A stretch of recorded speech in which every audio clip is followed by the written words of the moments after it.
Thanks so much for being here. If this goes right, this is gonna be Orson Welles' Dracula and Resident Evil 2.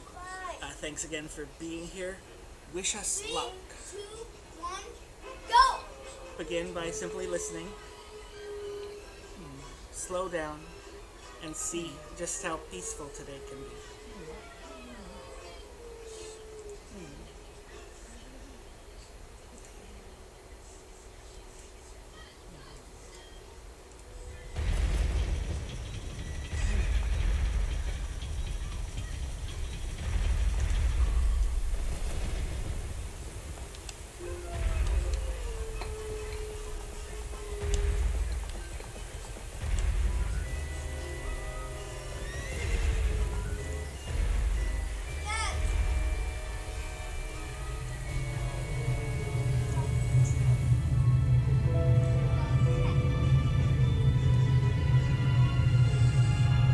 A bizarre incident occurred in the outskirts of an American suburb called Raccoon City.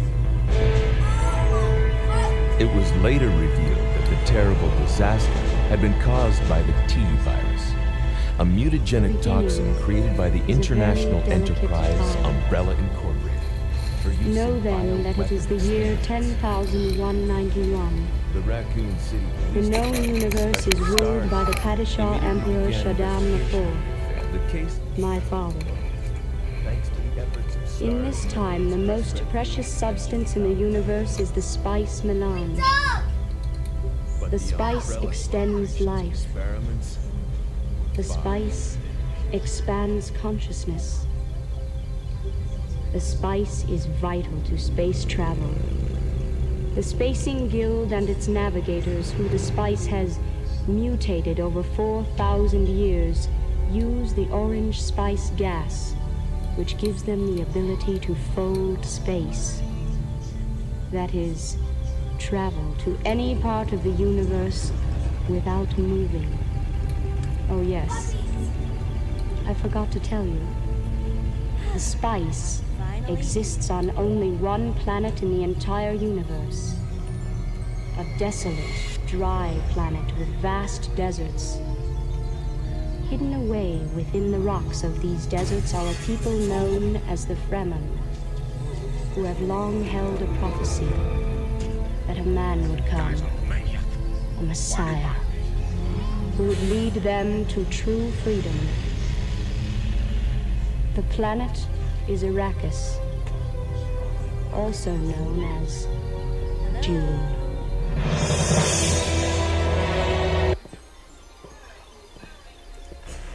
The Columbia Network takes pride in presenting Orson Welles in the first production of a unique new summer series by the Mercury Theatre on the Air.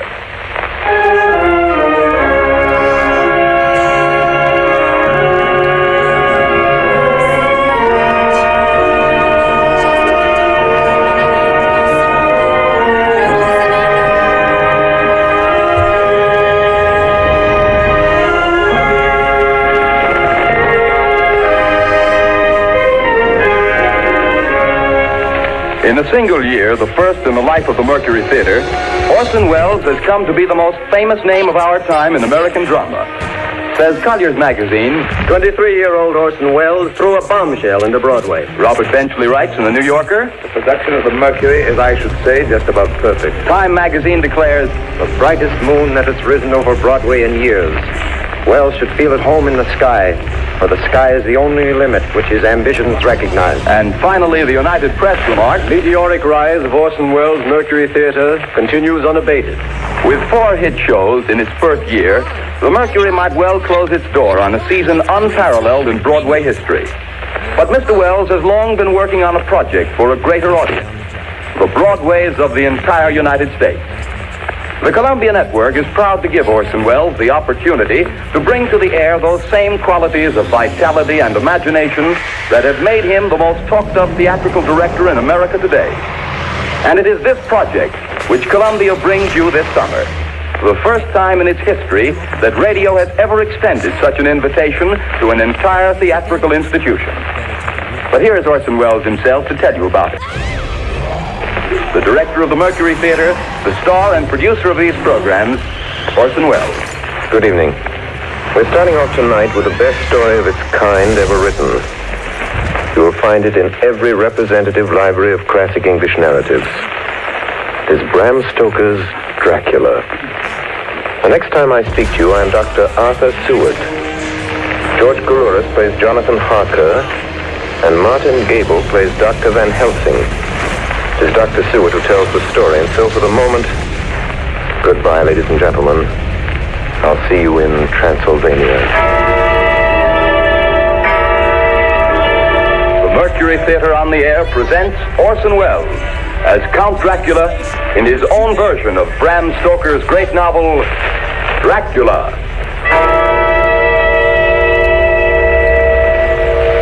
Ladies and gentlemen, my name is Arthur Seward. I'm here tonight to bear witness to the truth of certain events which you may find it hard to believe, but I ask you to believe them. I have here certain documents, telegrams, clippings from the press of the day, memoranda, and letters in various hands. All needless matters have been eliminated, so that a history almost at variance with the possibilities of contemporary belief may stand forth as simple fact. I present you first with excerpts from the private journal of Jonathan Harker. I, Jonathan Harker, lawyer's clerk, article to Peter Hawkins, Esquire of Exeter, England, am writing this journal in the hope that if misfortune overtakes me, it may one day come to the eyes of those who love me. I set out from London on the last day of April to visit one of our clients in Eastern Europe. On May the 3rd, I arrived in Budapest and came after nightfall to Klausenburg on the borders of Transylvania. At Bistritz, there was a letter of welcome for me from our client, informing me that his carriage would await me at the Borgo Pass. It was signed, Dracula.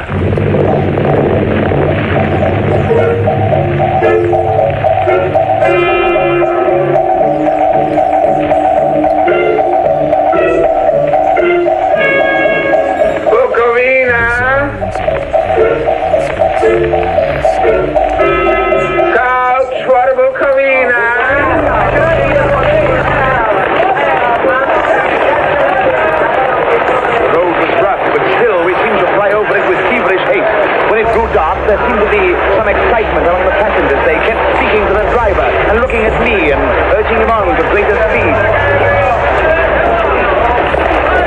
The crazy coach rocked on its great leather string. The mountains seemed to come nearer to us on either side. Coachman! Coachman! What is it? Where are we? You're nearing your destination, young hare. This is the Borgo Pass.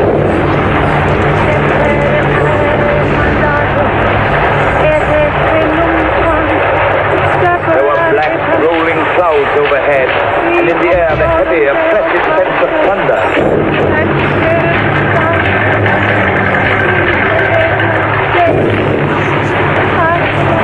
Now we were through the pass. The young hare is not expected after all.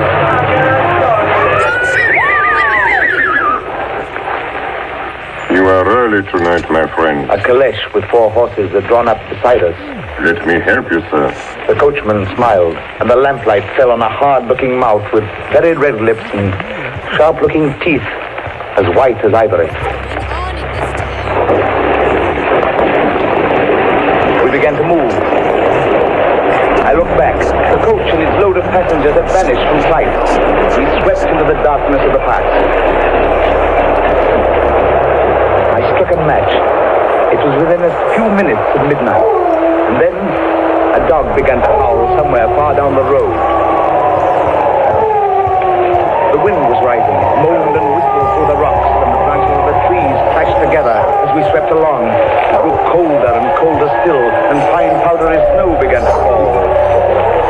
The baying of wolves sounded nearer and nearer, as though they were closing round us from every side. We kept on ascending, always ascending. The howling of wolves was growing less. Every day, it ceased altogether. And just then, the moon broke through the black clouds. I saw around us a ring of wolves running alongside the carriage, in silence, with white teeth and lolling red tongues, with long sinewy limbs and shaggy hair.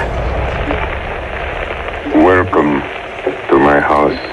Hey. She must have fallen asleep. The carriage had pulled up in the courtyard of a vast ruined castle. The coachman was nowhere to be seen. Welcome to my house. Come freely, go safely, and leave something of the happiness you bring. Count Dracula? I am Dracula. Face was strong, very strong, aquiline. The mouth, so far as I could see under the heavy mustache, was fixed and rather cruel looking, with peculiarly sharp white teeth. You're here, Mr. Harker. The wolves? The children of the night, as you say, Mr. Harker. The wolves. Listen. Come now. There are many things you must tell me tomorrow. Of England and of the estate there you have purchased for me. Yes. The estate is called Carfax, I believe. Yes, that is so. But now I will detain you no longer. You will find your room in readiness. And I advise you not to leave it during the night.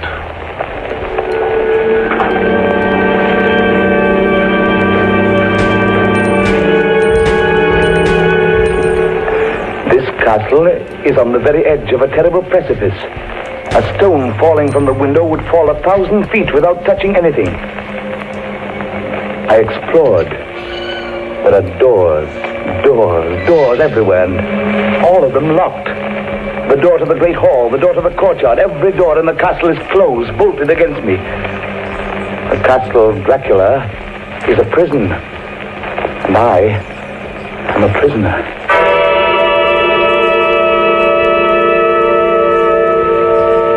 The next night I couldn't sleep, so after a few hours I got up and, lighting my candle, I placed my shaving mirror on the dressing table and was just beginning to shave. You seem restless, Mr. Harker. I hadn't seen him, although the reflection of the glass covered the whole room behind me. I turned to the glass again. I could see him over my shoulder, but there was no reflection of him in the mirror. It was blank. I started and cut myself on the side of the throat. The blood was trickling down my neck. Count, my mirror! The blood! The blood! Wipe the blood from your face, Mr. Harker. And take care how you cut yourself. It is more dangerous than you think in this country.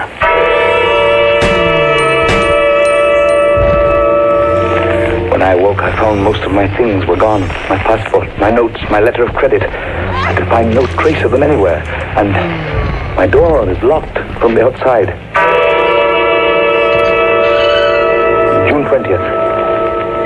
There is work of some kind going on in the castle. Now and then I hear the faraway muffled sound of mattock and spade. And last night, the second of the predated letters which Dracula made me write, the second of that series which is to blot out the very traces of my existence from the earth, went forth.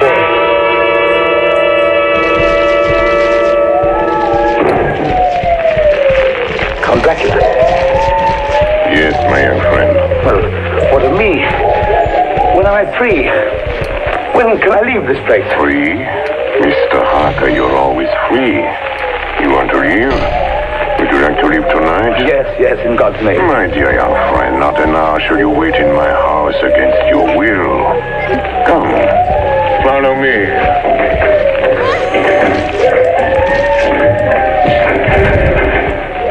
The door seems to be bolted. How strange. The door is locked. Well, in God's name, open it. As you will, Mr. Harker. You English have a proverb which is very close to my heart. Welcome the coming, speed the parting guest. Good night, Mr. Harker. Shut the door! Shut the door! I tell you, shut the door! Shut! The door is shut, Mr. Harker. I take it you will remain.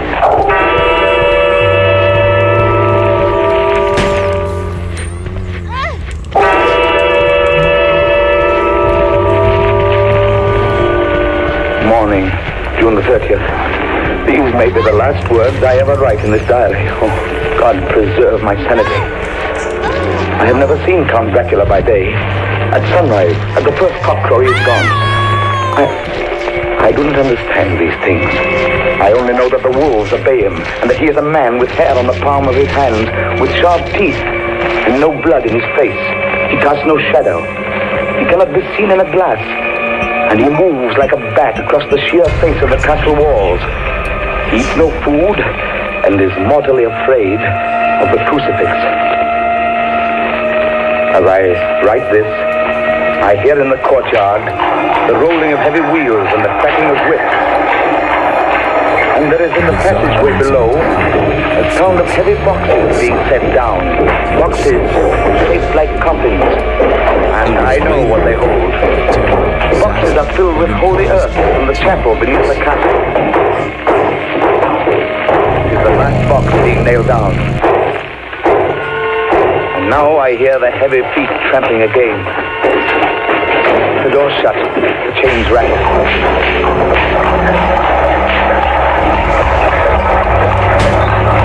In the courtyard and down the rocky way, the roll of heavy wheels, the crack of whips. Help! Help! Help! The wagons have gone. I'm alone in the castle. I'm alone in the castle. I'm alone in the castle. I'm alone. I'm alone. I'm alone. Ladies and gentlemen, this is Dr. Seward. Mr. Harker's journal terminates at this point. I now present in evidence a clipping dated August 8th of that year from the Yorkshire Telegraph from our correspondent in Whitby. One of the greatest and suddenest storms on record was experienced here today. The weather has been somewhat sultry, but Saturday evening was fine. The band was playing. The piers were crowded with holidaymakers. The wind fell away entirely during the evening, and there was a dead calm. There were but few lights at sea. The only sail noticeable was a foreign schooner under full canvas, which was seemingly going westward. A little after midnight came a strange sound from over the sea, and high overhead the air began to carry a strange, faint, hollow booming. Then, without warning, the tempest broke. And there, with all sails set, was the foreign schooner rushing with terrific speed toward the shore. A searchlight was turned on her. And there, lashed to the helm, was a corpse, with drooping head which swayed horribly to and fro at each motion of the ship. A moment later, she crashed. And then a strange thing was seen. At the very instant she touched, a huge dog sprang up on deck from below and, running forward, jumped from the bow onto the sand and, making straight up the east cliff toward the graveyard, vanished into the night. The Coast Guard, going aboard at dawn, found the dead man fastened to a spoke of the wheel. Tightly clutched in one hand was a crucifix.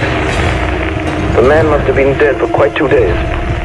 In the pocket of the dead man's coat was found a bottle, carefully corked, containing a roll of paper. This proved to be an addendum to the ship's log. There was found on board only a small amount of cargo, and that of a most unusual nature. Apparently the ship carried nothing but earth. Common earth, packed away in wooden boxes, shaped much like coffins.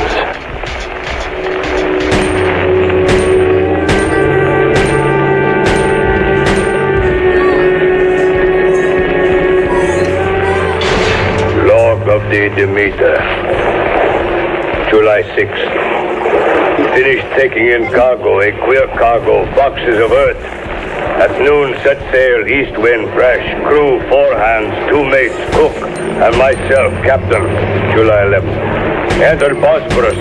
At dark, passed through Dardanelles. Mate reported in morning that one of crew, Valjoden, was missing. Took larboard watch 8 bells last night. She was relieved by Chile. Never came to a bunk. Something aboard the ship. No. Don't laugh, Captain. In the rain last night. Oh? A tall, thin man go up companionway and along the deck forward and disappeared. When I go to the bow, no one. And the hatchways all closed. July 22nd. Rough weather last 3 days. All hands busy with sails. No time be frightened. Past Gibraltar and out through straits. All well. July 24th. Last night, another hand was lost.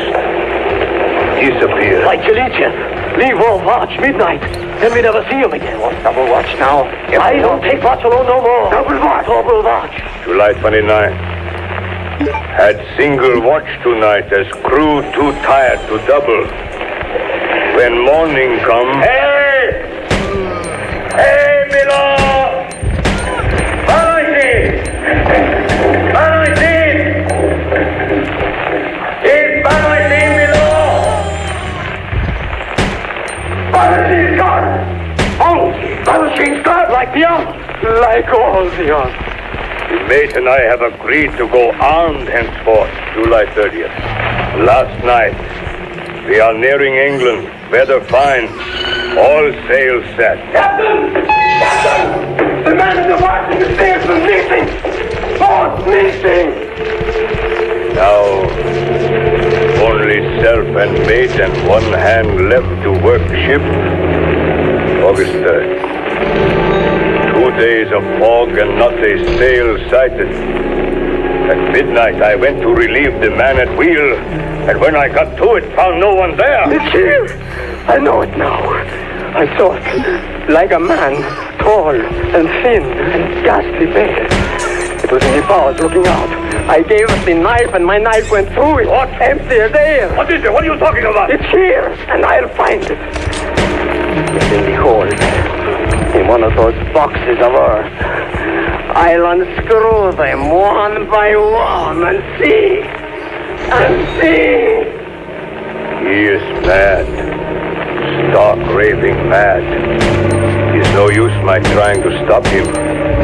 He can't hurt those big boxes. They are invoiced as common earth. I know the secret now. The sea will save me from him. That's all that's left. That's all that's left. August 4th. I am all alone on my ship. And still the fog. I dared not go below. I dared not leave the helm. So here all night I stayed. And in the dimness of the night, I saw it. I saw him. God forgive me, but the mate was right to jump overboard. It was better to die like a sailor in the blue water. But I am captain, and I must not leave my ship.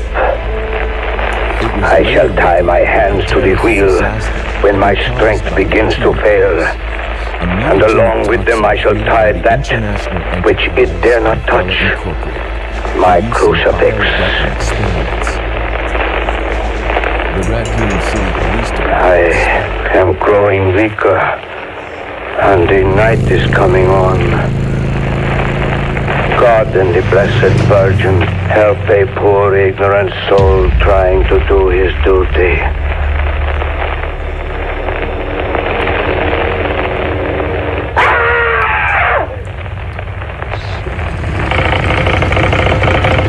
Telegram, Seaward, Pursuit, to Van Helsing, Amsterdam. Lucy West Senra in alarming condition. Cannot diagnose. Come at once. Seward. Telegram, Van Helsing, Amsterdam, to Stuart, Pursuit. I'm on my way to you. Please arrange the examination immediately my arrival, Van Helsing. Ladies and gentlemen, I must now explain that 6 months before the events recorded here, I had become engaged to a young lady, Lucy West Senra. We were to have been married in the spring. My old teacher, Professor Van Helsing, arrived at 4 the next afternoon. I took him at once to Lucy's house. She lay in a bed asleep. She was ghastly, chalkily pale. The red seemed to have gone even from her lips and gums, and the bones of her face stood out. Young is bad. Very bad. She must have blood or she will die. Yet she is not anemic. The qualitative analysis of her blood gives quite normal condition. It is strange. I do not like to think how strange. Look! My God, her throat, look! The black velvet band that she always wore had dragged up a little and showed a red mark on her throat. Just over the external jugular vein were 2 punctures, not large, but not wholesome looking. The edges were white and worn looking. Well, what is it, Professor? What's wrong with her? Speak frankly, you can tell me the worst. I wish I could, Stuart. I wish I could. But I do not dare. Won't you tell me anything? I will tell you this. Your young lady is in a danger greater than death. You must believe me. If you leave her for one moment and harm befalls, you will not sleep easy thereafter. Created by the international enterprise Umbrella Incorporated, producing violent experiments. The Raccoon City Police Department September 8th. stars in I sat up all night with Lucy. Arthur, I'm afraid. Night, dear. You can sleep tonight. I'm here watching you. Nothing can happen. And I promise if any sign of bad dreams, if I see anything, I'll wake you at once. Will you really? Then I'll sleep. I sat all night by her bedside. She did not wake once during the night, although her brows or a bat or something flapped almost angrily against the window panes. September 11th. Still quoting from my private journals. At this time that I received a message from Purfleet. At 10:20 p.m. St. John's Hospital, serious complications, case 891, your immediate presence, London, imperative. I had no choice. Sometime later, a paper was found among Lucy Westenra's belongings. I write this and leave it to be seen so that no one may by any chance get into trouble through me. I went to bed as usual, taking care that the window was closed, as Dr. Van Helsing had directed. About 2 in the morning, I awakened. I went to the door, called out, "Arthur! Arthur!" There was no answer. Something's broken the window. I'm in the room, alone. I dare not go out. The house seemed empty. The air full of specks, floating, circling in the draught from the window.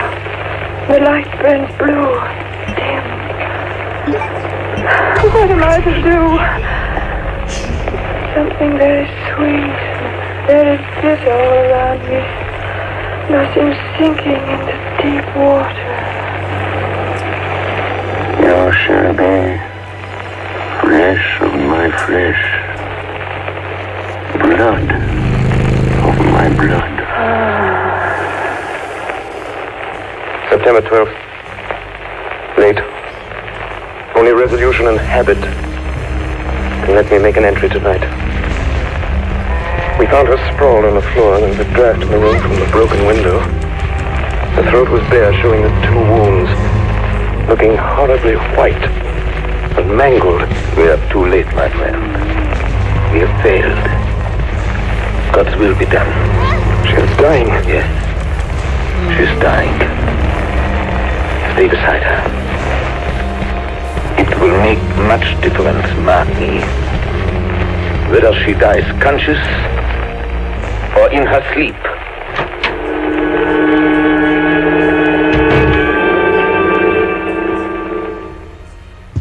Freeze! What are you doing here? It was late in the afternoon Don't shoot! before she opened her eyes. Arthur, oh my love, I'm so glad you've come. I took her hands and knelt beside her. Her breath came and went like a tired, peaceful child's. And then the light from the setting sun fell on her face, and then, insensibly, a strange change came over her. Her eyes grew suddenly dull and hard. Her breathing was heavy, the mouth opened, and the pale gums drawn back made the teeth look large and sharp. Arthur, oh my love, I'm so glad you've come. Kiss me. Bend down and kiss me. Not for your life, not for your living soul and hers. Lucy! She's dead. Poor girl. There's peace for her at last. Not sir. It is only the beginning. Wait and see.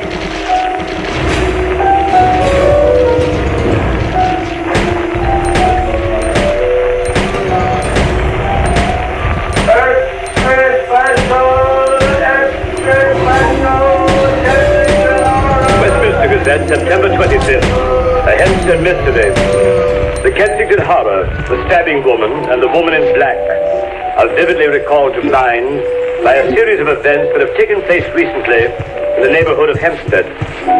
Several cases have occurred of young children straying from home or failing to return from their playing on the heath. In all these cases, the children have given as their excuse that they have been with a beautiful lady who offered them chocolates. In each case, the child was found to be slightly torn or wounded in the throat. The wound seemed such as might be made by a rat or a small dog.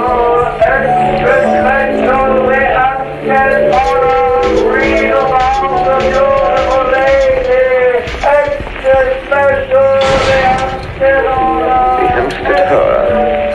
Another child injured by the beautiful lady. We have just received intelligence that another child missed last night was only discovered late in the morning. It has the same tiny wound in the throat. Well, Stuart, what do you think of that? You mean to tell me, my friend, that you still have no suspicion as to what poor Lucy died of? Nervous prostration, following great loss and waste of blood. And how was the blood lost or wasted? You are a clever man, my friend, and a good doctor. But you do not believe that there are things that you cannot understand. You are wrong, Stuart. Are you aware of all the mysteries of life and death? Can you tell me why in the pampas there are bats that come at night and open the veins of cattle and horses and suck dry those veins? How in some islands of the western seas there are bats which hang on trees all day, and then when the sailors sleep on deck because it is hot, flit down on them, and then in the morning are found dead men, as white as Miss Lucy was? I understand none of these things. Up to tonight, Stuart. If you dare to come with me, perhaps then you will understand. September 29th. Before dawn. Now it is done. And I would sooner die 1,000 deaths than live again through what I did this night. We will spend the night, you and I, here in this churchyard where Miss Lucy is buried. We enter the tomb, then we open the coffin. You shall yet be convinced. Take care, Van Helsing. Miss Lucy is dead, is it not so? Then there can be no wrong to her, but if she's not dead... With some difficulty, we found the West End tomb. I took up my place behind a yew tree. On one side of the tomb, Van Helsing on the other. I was chilled and frightened. Suddenly, I saw something moving between two yew trees. A dim, white figure which held something at its breast. The figure stopped. I could not see the face, for it was bent down over what I saw to be a fair-haired child. There was a sharp little cry, such as a child gives in sleep, or a dog as it lies before the fire and dreams. Then the thing saw us. She drew back with an angry snarl. The lovely blood-stained mouth grew to an open square. If ever a face meant death, I saw it at that moment. Then suddenly she turned and vanished in the direction of the tomb. The child is not harmed. We leave him in a safe place where the police find him. There's more to do. Come! Now we were in the tomb. Then in the coffin, the thing lay. Like a nightmare of Lucy, the pointed teeth, the blood-stained mouth. Van Helsing never looked up. From his bag he took out a book, his operating knives, a heavy hammer, and a round wooden stake, some 2 or 3 inches thick, sharpened to a fine point, and hardened over a fire. Stuart! The life of this unhappy woman is just begun. When she become what you call undead, there comes with the change the curse of immortality. She cannot die, but must go on age after age, adding new victims. Because all that die from the preying of the undead become themselves undead and prey on others. So the circle goes on, ever widening as the ripples from a stone thrown in the water. But if this lady, this undead, be made to rest as true dead, then the soul of the poor lady whom we love shall be again free. Tell me, what am I to do? Take this stake in your left hand, the hammer in your right. Yes. Place the point over the heart. Yes.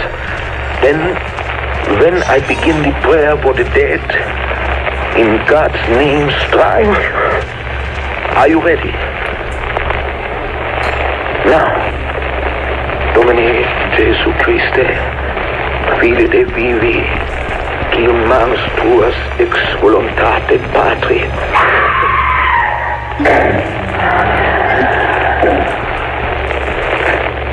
On the morning of July 11th, a man was found on the border of Transylvania. He talked wildly of wolves and boxes of earth and blood, and gave his name as Jonathan Harker. In the hospital of Klausenberg, he improved sufficiently to make possible his removal to England.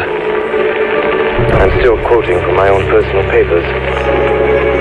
But there his condition remained so serious that he was committed for observation to a private ward in my hospital at Purfleet. Here he did so well that in 3 weeks he was completely recovered. It was during this time that his wife, Minna Harker, brought to the attention of Dr. Van Helsing and myself the journal that her husband had kept while a prisoner in the castle of a certain Count Dracula in Transylvania. I have before me the record of a meeting that took place in my study in Purfleet, transcribed by Minna Harker. October 1st. Meeting began soon after 8. Jonathan next to me. Dr. Seward opposite to Van Helsing at the head of the table. My friends, there are such things as vampires. Had I known at first what now I know, one so precious life had been spared to many of us who love her. The vampire which is amongst us is of himself so strong that he can direct all the elements. The storm, the fog, the thunder. He can command all the meaner things, the moth and bat, the owl and the fox and the wolf. How then are we to begin our strike to destroy him? How shall we find his place? And having found it, how can we destroy? My friends, it is a terrible task that we undertake. To fail here is not mere life or death. If we fail, we become as him. Foul things of the night, as him. What do you say? I answer for myself. Count me in. I'm with you. The professor laid a small golden crucifix on the table. We took hands and our solemn pact was made. My friends, we too are not without strength. The vampire flourishes on the blood of the living. Without this, he cannot live. He throws no shadow. He makes no reflection in a mirror. He can transform himself to a wolf, to a bat. He can come on moonlight rays as elemental dust. He can see in the dark. He can do all these things. Yet he is not free. His power ceases at the coming of the day. Then, until night, he must remain in the shape in which he finds himself, and except in his coffin home, in those earth boxes he cannot rest. When we can confine him in his coffin, then, my friends, if we obey what we know, we will destroy him. At that moment, something flapped wildly against the window, then... creatures. Did you hit it? I don't know. We looked out of the window. Against the black skies, could see nothing. Chris and the other stars members. Data in our position. From the Count's castle in Transylvania to Whitby came 50 boxes of earth. All of these, to our certain knowledge, were delivered at Carfax. Recently, 12 of these boxes have been removed. First step, ascertain whether all the rest remain in the deserted house next door, or whether any more have been removed. We must trace each of these boxes and sterilize the earth with holy water, so that he can no longer seek safety in it. And we must hurry.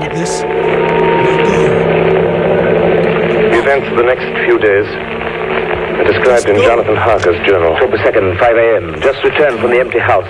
Left Mina here at home. I'll be back soon. Well, we've done our work at Carfax. The place was filthy. The air stagnant and foul and alive with rats. We counted the boxes. Only 38 of them. And over each one, the professor went through his same mysterious work.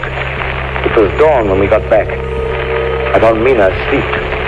She looked paler than usual. October 2nd. Soon after they left, I fell asleep. I remember hearing the sudden barking of the dog. And then there was silence. I got up and looked out of the window. There was a thin streak of white mist moving across the grass along the wall of the house.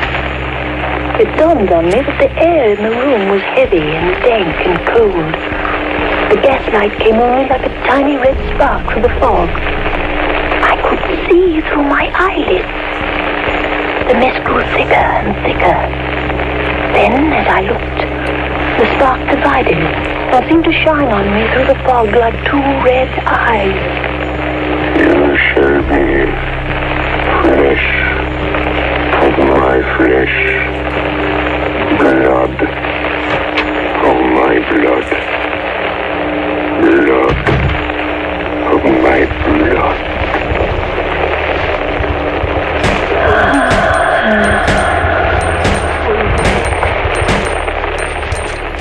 October 2nd, 8 p.m.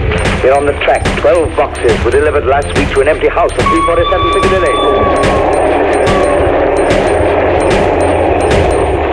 My dear friends, until the sun sets tonight, Dracula must retain whatever form he now has.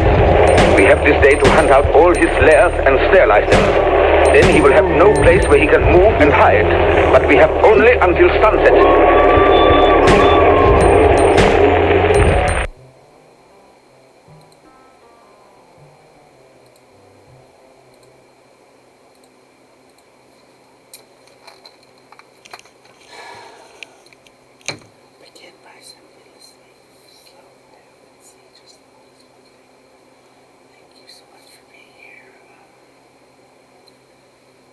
Catch you guys on the flip side.